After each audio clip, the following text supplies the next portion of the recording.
Nobby's Headland, at the entrance to Newcastle Harbour, is one of the most recognisable landmarks on the entire New South Wales coast.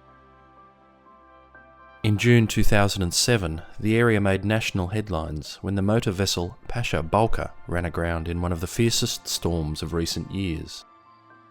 Tens of thousands of spectators, drawn by the spectacle of a shipwreck, watched as salvage tugs eventually saved the ship from the foreshore. Steeped in the maritime history of New South Wales, steamers and sailing vessels have been freighting coal from Newcastle for over 200 years.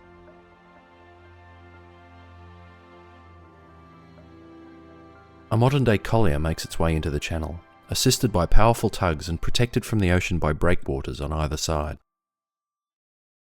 It was a far different scene in the early days of the colony, before the breakwaters were extended.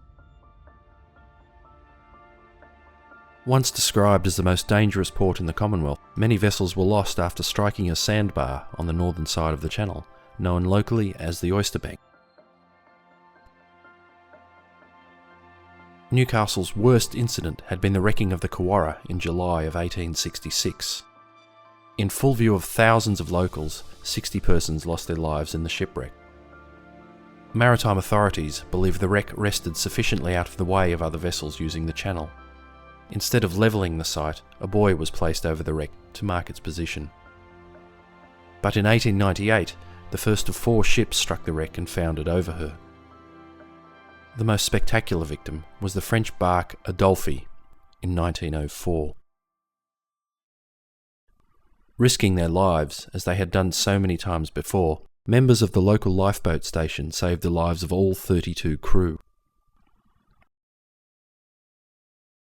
The wreck of the Adolphe can be seen to this day, a silent reminder of the dangers of the Newcastle Oyster Bank.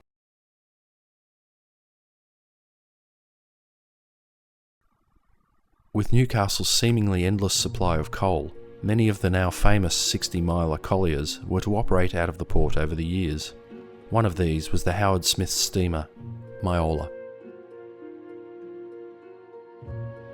Like most of the 60 Myolas, she had been built in the United Kingdom. She arrived in Sydney in January 1914. Post-World War I, returning soldiers brought the first signs of the deadly influenza plague from Europe. The worldwide death toll would exceed that of the Great War itself. The virus was so contagious that the wearing of face masks in public became mandatory in February 1919. Some weeks later, one of the Myola's officers showed symptoms and the entire crew was placed in quarantine. A makeshift crew was assembled in order to keep the Myola in service. However, their unfamiliarity with the workings of the vessel would possibly later contribute to her loss. On the afternoon of April 1st, 1919, the Myola rounded Nobby's Headland with a cargo of coal intended for the North Shore Gas Company in Sydney. She made steady progress through heavy seas. Around 7 p.m, the ship was off Catherine Hill Bay, where another collier, the South Bulli, had just completed loading. The South Bulli headed out to sea and noted the lights of another steamer, the Myola, some miles ahead. For the next 3 hours, the two ships maintained the same course down the coast. Aboard the Myola, a fireman noticed water coming up through the stokehole plates in the boiler room. However, the ship's engineer felt the ship was in no danger and instructed him to carry on with his duties. Unfortunately, the bridge was completely unaware of the situation unfolding in the engine room below until it was too late. Just after 12:30 a.m, the Myola tipped onto her port side and foundered. In a stroke of luck, the South Bulli, still travelling in the Myola's wake, came across the first lifeboat an hour after the sinking. "Where are you from?" shouted the master. "Myola," came the reply. "What's wrong?" "She's foundered," he said.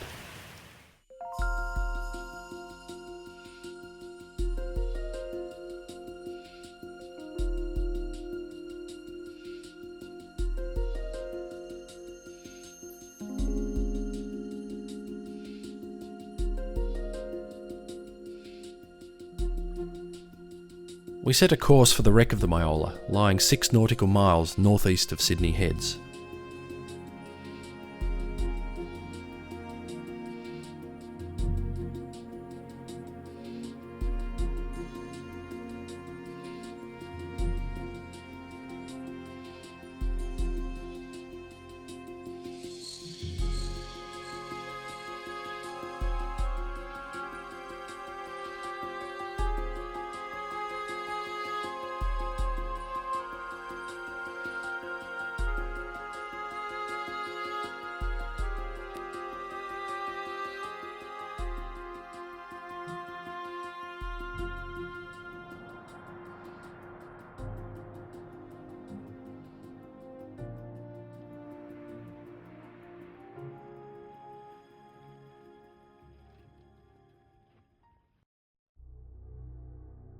Lying undisturbed for almost 75 years, the wreck was discovered by divers in the winter of 1994 after a long search using a magnetometer.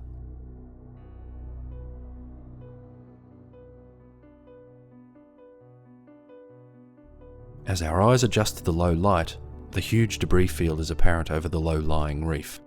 Sitting at a depth of 48 metres, the wreck originally landed on her port side.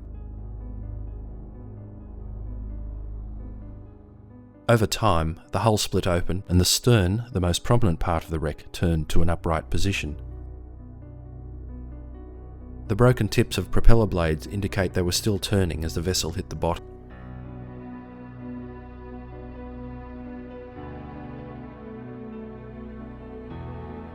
The rudder lies close to its original position off the stern. It was probably dislodged after the heavy fall.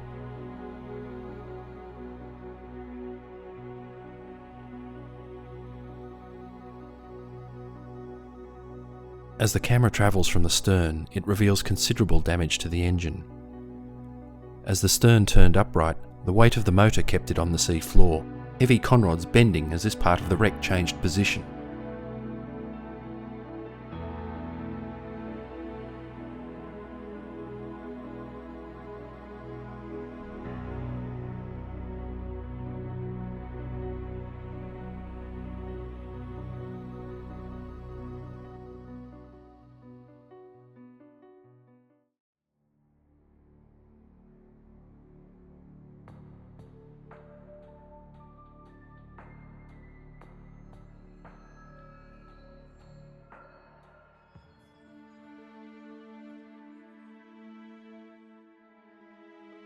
In a testament to the beauty and power of the ocean, this boiler has rolled from its position and now sits in a beautiful garden of sea whips.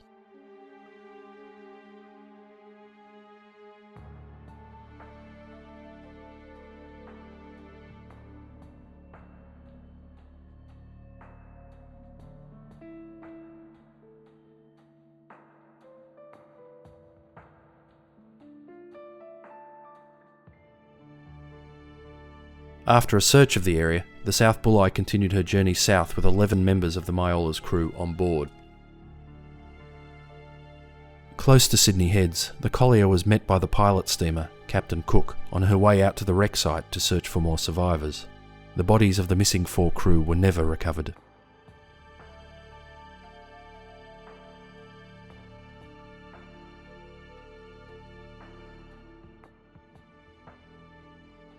What remains of the Myola's bow lies at the other end of the debris field, complete with anchors and hose pipes.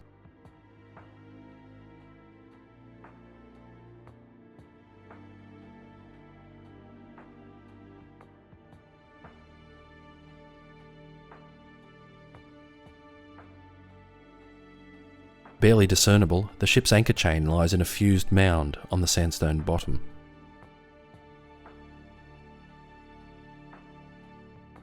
On the southern side of the debris field, the curved form of a lifeboat davit reminds us of the human side of the tragedy.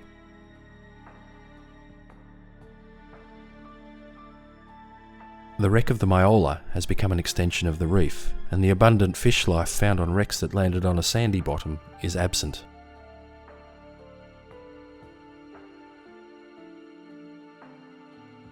The day after the sinking, a reporter from the Daily Telegraph interviewed Chief Officer James Robinson. He told of his dramatic escape and how he had lost everything, including a gold watch and chain. Going home by train, a ticket collector ordered him to put on a mask. Despite explaining he had survived a shipwreck, he was ordered to tie a handkerchief over his mouth. And a very black handkerchief it was.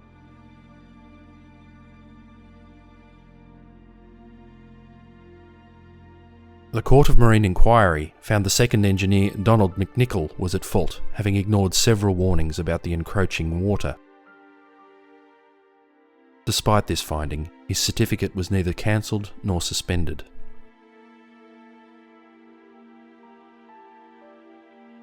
To the seamen employed in the coal trade, the loss of this ship so soon after that of the Undola brought home just how vulnerable were their lives even within sight of the coastline. But it would take another disaster just 6 weeks later to move authorities to act.